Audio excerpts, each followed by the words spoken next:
Good morning, everyone. Hope you enjoyed your holiday weekend as much as I did mine. My oldest son came and spent a few days with us. Now, whenever he comes, I am going to eat very well because my son is an excellent cook. He cooks everything from scratch. It's just so good. But I have to count the cost because if I'm going to eat his food, I am going to gain weight. Because everything he cooks, I have to be honest, everything he cooks from breakfast to dinner is fattening. But it's oh so good. So I had to think about it, because I've been on this plan for quite a while to maintain my weight, and I've been doing pretty good. So here's my son with all this good food, and I had to think about it. And as I thought about it, I was like, oh yes, it's worth it. So this morning when I got on the scale, sure enough, I had gained a few pounds. But I wasn't shocked. I had prepared. I knew I was going to gain weight. I had counted the cost. Now, like I said before, we've talked about this subject before, counting the cost. When we follow Jesus, there is a cost. He warns us in his word. You have to be willing to give up everything for me. You have to count the cost. There is something you're going to have to pay. Now, is it worth it? Yes, because we get eternity with him. But we have to count the cost. But this morning I was thinking about counting the cost from a different standpoint. When I thought about my son this weekend and his cooking and how much I would enjoy it, I also thought about the fact that I would get to spend time with him. I thought about the fact that when he cooks for me, this is his way of also showing me love.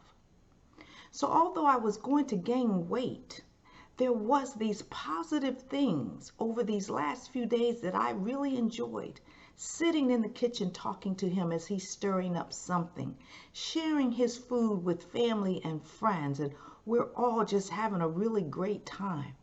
That was part of the cost also. I was getting positive benefits from this wonderful food that my son was preparing. When you count the cost to follow Jesus, don't focus on what you will give up, but focus on what you will gain. Focus on having someone that will always be there for you, someone who will never leave you, someone who will never forsake you. Think about the fact that you have someone that will fight your battles. Think about the fact how much he loves you. Oh, yes, there is a cost to pay when you decide to become a follower of Jesus Christ. But it's so worth the cost. The journey is worth it, even though you will go through tough times, even though there are going to be some times that you're going to cry and feel alone. It is a temporary thing. The cost is worth it. The cost is worth it. Follow Jesus Christ. Be willing to give up everything for what you will get when you have this personal relationship with Jesus Christ. These past few days on a physical, I got to spend time with my older son that I don't normally get, and I got to enjoy him. But there was a cost to pay in that, but I was willing to pay the cost. And it's the same thing in our spiritual life. Be willing to pay the cost to follow Jesus Christ. And along the way, enjoy the good times and the bad times. Along the way, understand there's going to be ups and downs. There's going to be flows and ebbs, but it is worth it. So when you count the cost, don't count just the negative or the things that you think might go wrong. When you count the cost, also count the positive, the good things, the things that will be so wonderful. Today, I encourage you to follow Jesus Christ. And as he tells you, count the cost. Have a blessed, blessed day.